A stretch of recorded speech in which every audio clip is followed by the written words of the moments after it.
Peregrinos inmóviles. Últimamente, cuando regresaba a casa de la escuela, encontraba a papá acostado boca arriba sin moverse y quejándose porque no podía ir a piscar algodón por el dolor de espalda que lo estaba matando. Con frecuencia hablaba de dejar Corcorán y volver a Santa María, pero cambiaba de opinión esperando mejorarse. Papá se preocupaba de que no tuviéramos suficiente dinero ahorrado al final de la temporada de algodón para sobrevivir los meses de invierno. Ya estábamos al finales de diciembre y Roberto, mi hermano mayor, era el único que estaba trabajando. Mamá se quedaba en la casa para cuidar a papá, a Rorra y a Rubén. Mis otros dos hermanitos, Torito y Trampita, iban a la escuela conmigo y, los fines de semana, cuando no llovía, íbamos a trabajar con Roberto.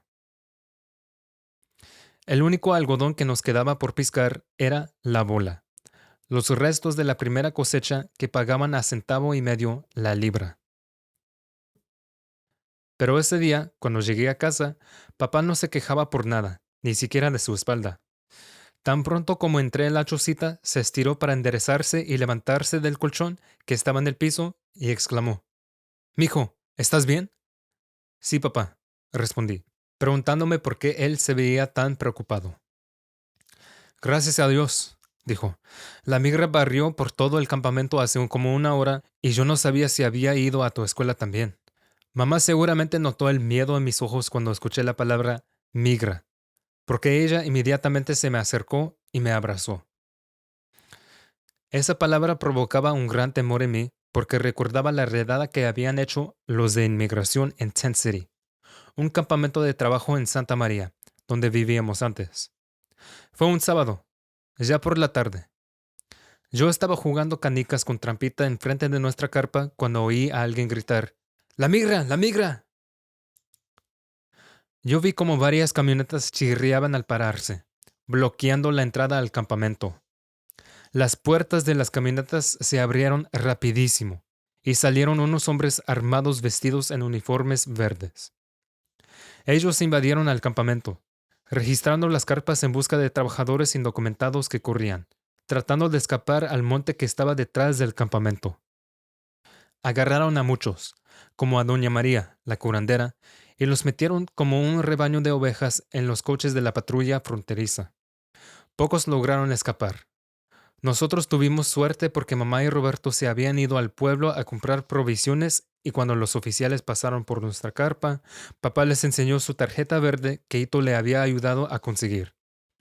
A Trampita y a mí ni siquiera nos molestaron. Cuando Roberto llegó a casa del trabajo esa tarde, papá y mamá se alegraron de verlo. ¿No viste la migra?, le preguntó a papá. Vino a nuestro campamento, pero no nos agarró, dijo mamá, frotándose las manos. Al campo no vino, respondió Roberto.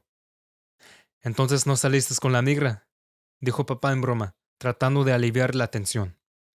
Roberto le siguió la corriente con el chiste y le respondió: «No, papá, ella no es mi tipo». Todos reímos nerviosamente.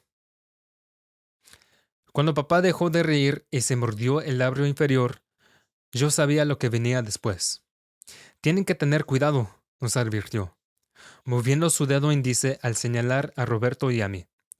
«No pueden decirle a nadie que ustedes nacieron en México. No pueden confiar en nadie, ni siquiera en sus mejores amigos. Si ellos llegan a saber, los pueden delatar».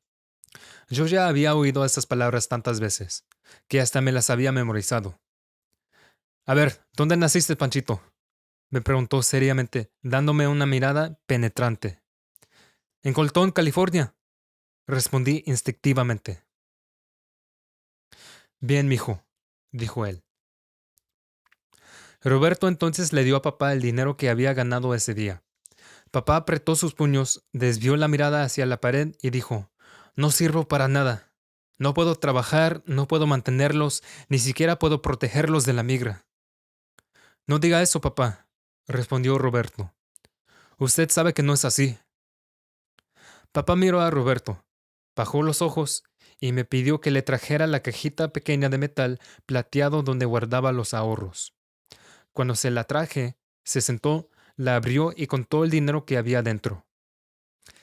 Si trabajo en Santa María, podríamos medio pasarla este invierno con esto que hemos ahorrado, dijo preocupadamente. Pero, ¿qué pasará si mi espalda no me deja? No se preocupe, papá, respondió Roberto.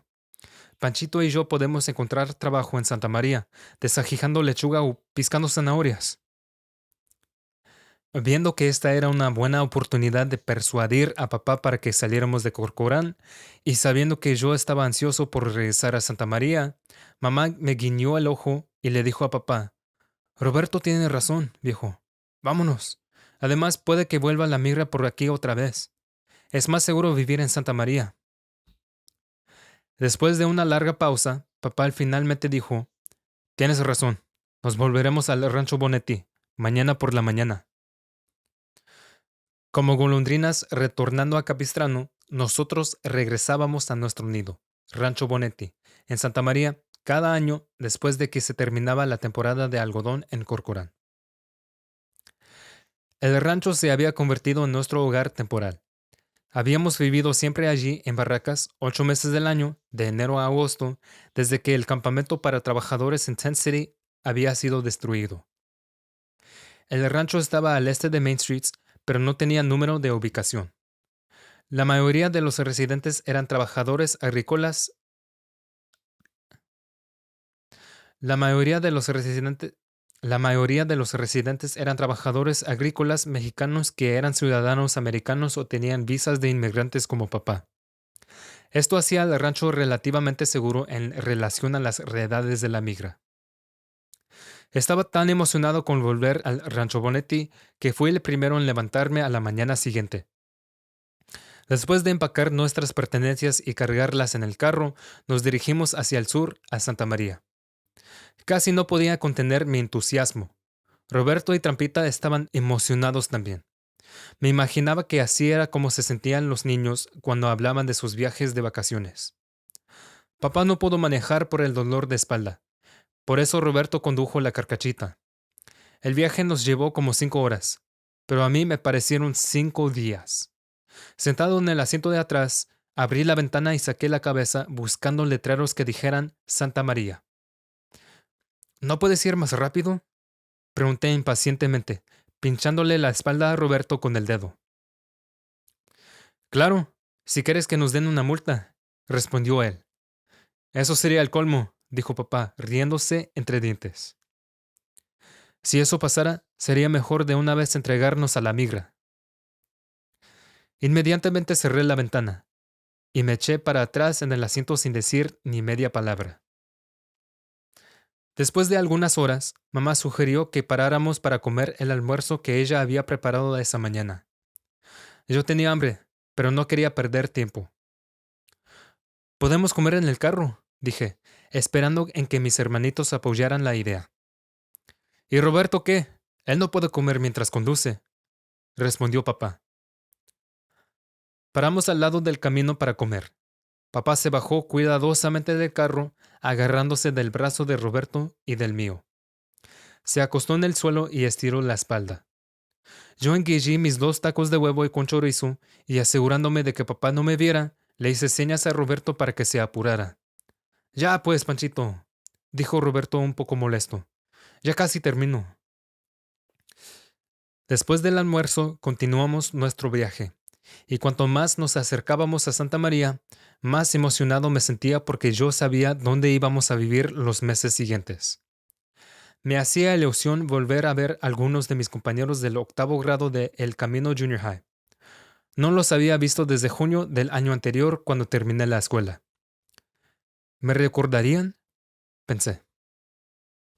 Al pasar por Nipomo, el último pueblo antes de llegar a Santa María, mi corazón empezó a palpitar con más fuerza.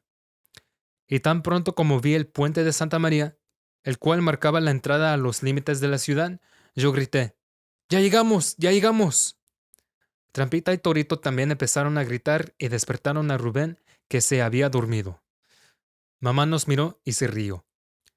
«Se han vuelto locos», dijo papá, sonriendo y poniendo su dedo en la sien. Una vez que cruzamos el puente de cemento, que se extendía sobre un río seco como por 1/4 de milla, yo estiré el cuello tratando de ver si localizaba el rancho Bonetti. Sabía que quedaba cerca de donde había estado Tent City, como a una milla al sur del basurero municipal. La carretera se transformó en la calle Broadway y pasamos propiamente por el centro del pueblo. Cuando llegamos a Main Street, Roberto dobló a la izquierda y condujo hacia el este como 10 millas.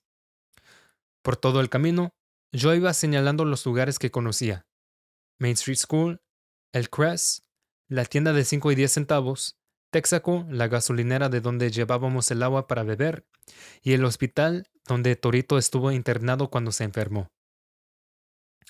Después cruzamos Sway Road, que marcaba los límites de la ciudad y el principio de los cientos de acres de lechuga y zanahoria recién sembrados. Cuando doblamos hacia el rancho Bonetti, vi que nada había cambiado desde el año anterior. Fuimos recibidos por docenas de perros callejeros. Roberto tuvo que disminuir la velocidad de la carcachita a paso de tortuga para no lastimarlos y para esquivar los baches que había en la calle de tierra que rodeaba las barracas. Algunos de los perros pertenecían a los residentes, pero la mayoría no tenía dueño. Dormían debajo de las barracas y comían lo que encontraban en la basura. Pero nunca estaban solos. Estaban plagados de miles de hambrientas pulgas. Yo les tenía lástima y me preguntaba si a los perros les molestarían tanto las pulgas como a mí cuando ellas invadían mi cama por las noches. Las barracas estaban iguales. El señor Bonetti, el dueño, las seguía pasando por alto. Parecían ruinas de guerra. Los edificios tenían las ventanas rotas, partes de las paredes estaban caídas y los techos estaban llenos de hoyos.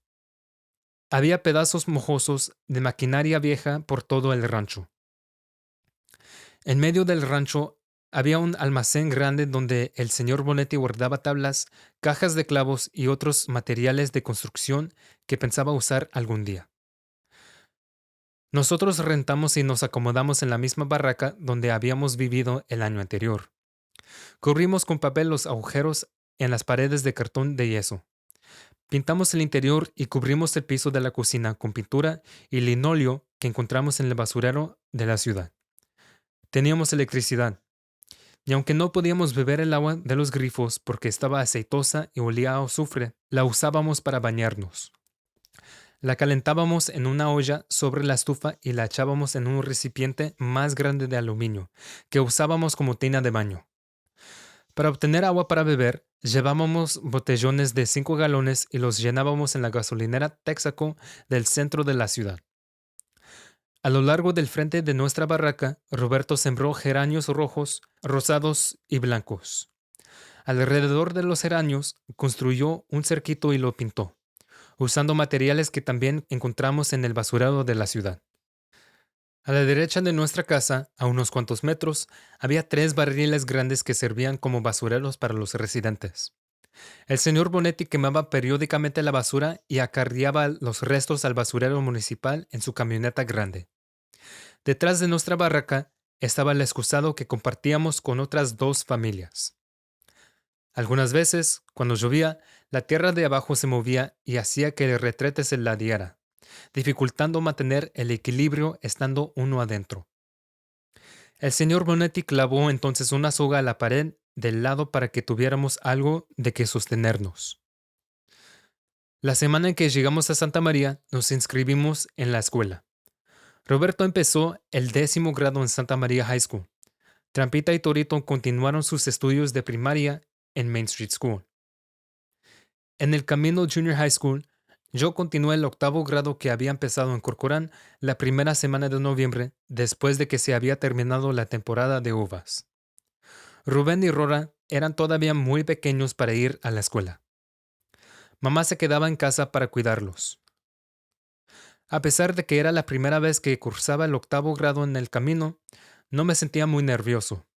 Recordaba a algunos de los niños en mi clase porque habían estado conmigo en el 7º grado el año anterior. A algunos apenas los reconocí. Estaban más altos, especialmente los niños. Yo me había quedado igual, 4 pies y 11 pulgadas. Era uno de los niños más pequeños de toda la escuela. Me gustaban mis 2 maestros, Tenía al señor Milo para matemáticas y ciencias por las mañanas y a la señorita Ellis para inglés, historia y estudios sociales por las tardes. En la clase de historia nos concentramos en el gobierno y la Constitución de los Estados Unidos. Me gustaba más la clase del señor Milo porque me iba mejor en matemáticas que en inglés. Cada jueves el señor Milo nos hacía una prueba de matemáticas y al siguiente día arreglaba nuestros pupitres de acuerdo a la calificación que sacábamos en la prueba. El estudiante con la nota más alta tenía el honor de sentarse en el primer puesto, en la primera fila. Sharon Ito, la hija del aparcero japonés, para quien trabajábamos piscando fresas durante el verano, y yo nos alternábamos en el primer lugar, aunque ella ocupó el primer lugar más veces que yo. Me alegraba pensar que no tuviéramos el mismo sistema de asientos en la clase de inglés. Con el pasar de los días, la espalda de papá no se mejoró, y tampoco su disposición. Siempre estaba de mal humor. Mamá, Roberto y yo nos turnábamos dándole masajes con Vicks Vaporub. Cuando no estaba quejándose por no poder trabajar, se acostaba en la cama sin moverse y tenía una mirada vacía en los ojos. Tomaba muchas aspirinas, comía poco y casi no dormía por las noches. Tomaba pequeñas siestas durante el día, cuando estaba muy agotado. Una tarde, cuando papá estaba echando una cabezada, mamá nos llamó aparte a Roberto y a mí. No creo que su papá pueda volver a trabajar en los campos, dijo, limpiándose las manos en el delantal. ¿Qué vamos a hacer? Después de una larga pausa, Roberto respondió, he estado pensando en buscarme un trabajito en el pueblo. Estoy cansado de trabajar en los campos. Sí, un trabajo de todo el año, dijo mamá. Esa es una buena idea, dije entusiasmado. Así ya no tendremos que mudarnos a Fresno otra vez. Tal vez el señor Sims pueda ayudarme, dijo Roberto. ¿Quién es el señor Sims? Preguntó mamá.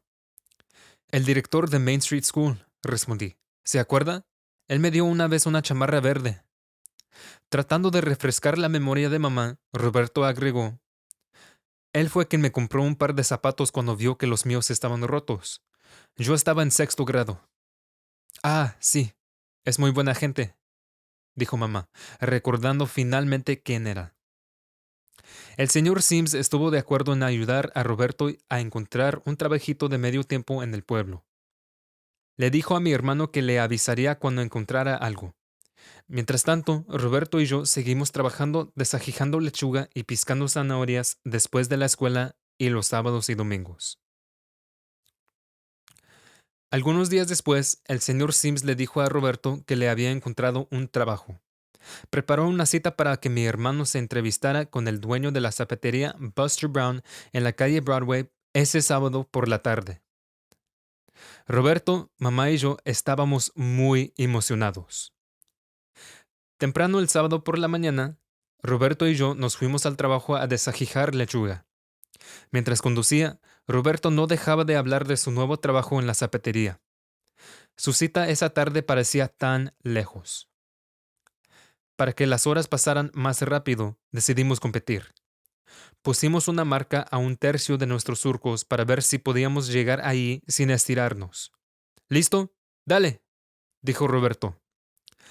Me agaché y empecé a desajijar con mi asadón cortito, de 6 pulgadas.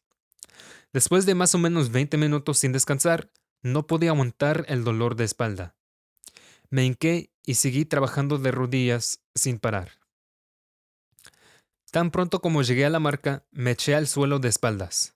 Roberto hizo lo mismo. Lo logramos, dije sin aliento. Pero me está matando el dolor de espalda. Para aliviar el dolor, me di vuelta y me acosté boca abajo en el surco. Roberto me dio masaje con sus manos fuertes. Sentía un gran alivio cuando mi rabadilla crujía. Te estás poniendo viejo, Panchito. Vamos a descansar, dijo Roberto riendo. Yo reía entre quejido y quejido. Roberto se acostó boca abajo a mi lado. Yo me di vuelta y vi el cielo gris. Las nubes negras amenazaban lluvia. Estoy cansado de mudarnos cada año, dijo Roberto, recogiendo terrones y arrojándolos. Yo también, dije. Luego, siguiendo con los ojos una nube que pasaba, pregunté, ¿te has puesto a pensar en lo que estaremos haciendo dentro de 10 o 20 años o dónde estaremos viviendo? Asegurándose de que nadie nos estuviera escuchando, Roberto me dijo en voz baja, si no nos deportan. Luego añadió en voz alta, en Santa María, por supuesto. No puedo imaginarme viviendo en otra parte. ¿Y tú? Recordando los diferentes campamentos donde habíamos vivido, contesté, no quiero vivir en Selma, Visalia, Bakersfield o Corcoran. Después, pensándolo por un rato, dije, me gusta Santa María. Así es que si decides vivir aquí para siempre, yo también. Inmediatamente después del almuerzo, Roberto dejó el trabajo para asearse y cumplir con su cita. Yo seguí trabajando y pensando en el nuevo trabajo de Roberto. Cada pocos minutos me estiraba para descansar mi espalda. Esta es nuestra oportunidad de quedarnos en Santa María todo el año y así no tener que dejar la escuela para ir a piscar uvas en Fresno, me dije a mí mismo. Cuando más pensaba en esa idea, más me ilusionaba. Tal vez Roberto me consiga un trabajito en la zapatería también, pensé. ¿Qué le parece esto? Buster Brown, dije en voz alta, tirando el asadón por el aire y atrapándolo al vuelo. Tan pronto como terminé mi tarea, empezó a llover. Corrí y me cobijé debajo de un árbol de pimienta y esperé a que llegara Roberto.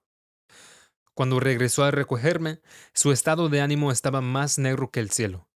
¿Qué pasa? Le pregunté. ¿No te dieron el trabajo? Roberto movió la cabeza y dijo, no, sí me dieron el trabajo, pero no en la zapatería. ¿Haciendo qué entonces? Pregunté impacientemente. Cortándole el césped, una vez a la semana, respondió Roberto tristemente. Sus labios temblaban. No, exclamé, lleno de coraje y tirando mi azadón al suelo. ¿Y ahora qué? Roberto aclaró la voz, se enjugó los ojos con la manga de la camisa y dijo, voy a hablar con el señor Sims el lunes, después de la escuela, a ver si sugiere alguna otra cosa. Recogió mi azadón y me lo entregó. No pierdas la fe, Panchito, me dijo, poniendo su brazo sobre mi hombro. Todo saldrá bien. El lunes por la mañana, mi mente no estaba en la escuela. Me preocupaba por papá y no podía dejar de pensar en Roberto. Espero que consiga un trabajo, pensé. Pero ¿y si no? No, sí lo encontrará, me dije a mí mismo. Para colmo de desgracias, esa tarde la señorita Ellis nos dio a la clase una tarea que no me esperaba. Voy a pasar una parte muy importante de la Declaración de Independencia que quiero que se memoricen, dijo, contando las hojas mimeografiadas que entregaba a cada fila. El aviso despertó quejidos y protestas de toda la clase. Vamos, no es para tanto, dijo sonriendo. La parte que quiero que se memoricen es muy corta. Cuando todos tuvimos la hoja de papel, ella leyó las primeras líneas a la clase. Mantenemos que estas verdades son evidentes, que todos los hombres son creados iguales, que el Creador les ha otorgado ciertos derechos inalienables, entre ellos el derecho a la vida, la libertad y la búsqueda de la felicidad. Que para asegurar estos derechos, los gobiernos son instituidos entre los hombres, derribando su justo poder del consentimiento de los gobiernos. ¿Ven? No es tan difícil. Pueden recitármelo a mí sola o para ganar más puntos, lo pueden hacer enfrente de la clase. Debíamos hacerles saber nuestra preferencia la siguiente semana. Para mí solo había una alternativa. Recitárselo en privado. No quería arriesgarme a hablar enfrente de toda la clase por miedo de que se rieran de mi fuerte acento mexicano. Yo sabía que tenía un acento muy marcado, no porque me lo oyera yo mismo, sino porque los niños a veces se burlaban de mí cuando hablaba inglés. No podía arriesgarme a que esto me pasara enfrente de toda la clase, aunque quería sacar los puntos extra. Esa tarde, después de la escuela, tomé el autobús para ir a casa. En el camino traté de memorizar las líneas de la Declaración de Independencia, pero no podía concentrarme. Seguía pensando en qué le habría dicho el señor Sims a Roberto. Cuando llegué a casa y vi la carcachita, supe que Roberto ya estaba allí. Entré rápidamente. Papá, mamá y Roberto estaban sentados a la mesa de la cocina. ¿Qué pasó? Cuéntenme, dije animadamente. ¿Qué crees? Me preguntó Roberto, tratando de aguantarse la sonrisa. Miré de reojo a papá y mamá. Ellos estaban radiantes. ¿Conseguiste el trabajo? Grité. Sí, el señor Sims me ofreció un trabajo de limpieza en Main Street School, me respondió, sonriendo de oreja a oreja. Es un trabajo de todo el año, dijo mamá, mirando a papá. Cuidando su espalda, papá se paró lentamente y la abrazó suavemente. Luego se volvió hacia Roberto y dijo, la educación vale la pena, hijo. Estoy muy orgulloso de ti. Qué lástima que tu mamá y yo no tuviéramos la oportunidad de ir a la escuela. Pero ustedes nos han enseñado mucho, papá, le dije. No había visto a papá tan feliz desde hacía muchas semanas. Después de la comida, me senté a la mesa a hacer mis tareas. Estaba tan feliz por el nuevo trabajo de Roberto que me era difícil concentrarme. Pero me había propuesto memorizar las líneas de la Declaración de Independencia y recitarlas perfectamente sin olvidar siquiera una palabra. Tomé el texto y lo dividí línea por línea. Busqué el diccionario las palabras que no sabía. Evidente, otorgados, inalienables. Las agregué a la lista de palabras en inglés que tenía apuntados en mi nueva libretita negra de bolsillo. Me había acostumbrado a escribir todos los días una palabra en inglés con su definición y luego memorizarla.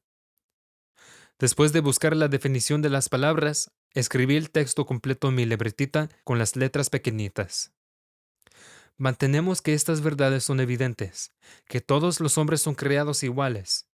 Repasé muchísimas veces la primera línea hasta que me la memoricé. Mi plan era memorizar por lo menos una línea diaria para así poder recitarlo todo el viernes de la siguiente semana. El miércoles, después de la escuela, Roberto llegó en el carro al Camino Junior High para recogerme y llevarme a que le ayudara a limpiar Main Street School. Empezaba a llover. Cuando llegamos a la escuela, nos fuimos directamente al sótano donde estaba el cuarto de servicio para recoger el carrito de limpieza. Tenía una bolsa grande para la basura, una escoba, una esponja y otros productos de limpieza. Cuando entramos en la primera clase que teníamos que limpiar, mi mente se llenó de recuerdos. Esa era la misma clase donde yo había estudiado el primer año cuando era alumno de la señorita Scalapino. Todo parecía igual, solo el escritorio y los pupitres me parecían mucho más pequeños ahora.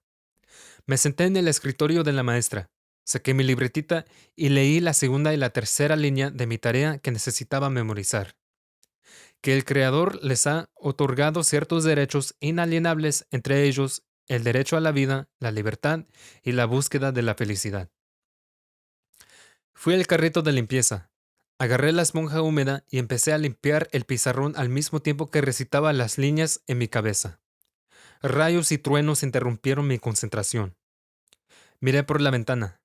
Estaba lloviendo a cántaros. Reflejado en el vidrio, podría ver a Roberto barriendo el piso.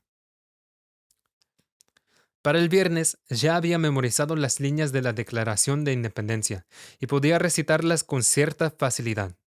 Solo la palabra inalienable me causaba problemas. Tenía problemas para pronunciarla, así que la dividí en sílabas. Repetí cada sonido lentamente y luego la palabra completa. Camino a la escuela en el autobús, saqué mi libretita del bolsillo de mi camisa, cerré los ojos y practiqué diciendo inalienable mentalmente. El niño que iba junto a mí me miró con extrañeza y me preguntó, ¿estás tratando de decir algo? Su pregunta me tomó por sorpresa. No, le respondí. ¿Por qué preguntas? Bueno, porque movías los labios. Un poco avergonzado, le dije lo que estaba haciendo. Pienso que no me creyó porque se quedó viendo la libretita que yo tenía en la mano, dijo algo entre dientes y se cambió de asiento. El día empezó muy bien. En la mañana, el señor Milo devolvió los exámenes de matemáticas y nos pidió que arregláramos nuestros pupitres de acuerdo a nuestras calificaciones. A mí me tocó el primer asiento de la primera fila. Esto definitivamente era una buena señal. Era mi día de suerte. Estaba tan contento que esperaba con ilusión el momento de recitarle a la señorita Ellis mi tarea por la tarde. A la 1, después del almuerzo, fui el primero en entrar a la clase de la señorita Ellis. Me senté en mi pupitre y repasé la tarea en mi mente una última vez. Mantenemos que estas verdades son evidentes, que todos los hombres son creados iguales, que el Creador les ha otorgado ciertos derechos inalienables, entre ellos el derecho a la vida, la libertad y la búsqueda de la felicidad. Revisé mis apuntes en mi libretita para asegurarme de que no había olvidado nada. Estaba perfecto. Sintiéndome plenamente seguro, me puse mi libretita en la gaveta del pupitre y esperé a que la clase empezara. Después de que sonó la campana y todo el mundo se sentó, Miss Ellis empezó a pasar lista. Fue interrumpida por unos toques en la puerta. Cuando ella la abrió, pude ver al señor Denevy, el director de la escuela, y a un hombre parado detrás de él. Tan pronto como ellos entraron a la clase y vi el uniforme verde que el hombre llevaba, me entró pánico. Quería correr, pero mis piernas no se movían. Empecé a temblar y sentía las fuertes palpitaciones de mi corazón en el pecho como si él también hubiera querido escapar. La señorita Ellis y el oficial de inmigración caminaron hacia mí. Poniendo su mano derecha a mi hombro y viendo al oficial, ella dijo tristemente, «Él es». Los ojos se me nublaron. Me paré y seguí al oficial de inmigración fuera de la clase hasta llegar al carro que decía Border Patrol. Me senté junto a él, en el asiento de enfrente, y nos dirigimos por Broadway a Santa María High School para recoger a Roberto.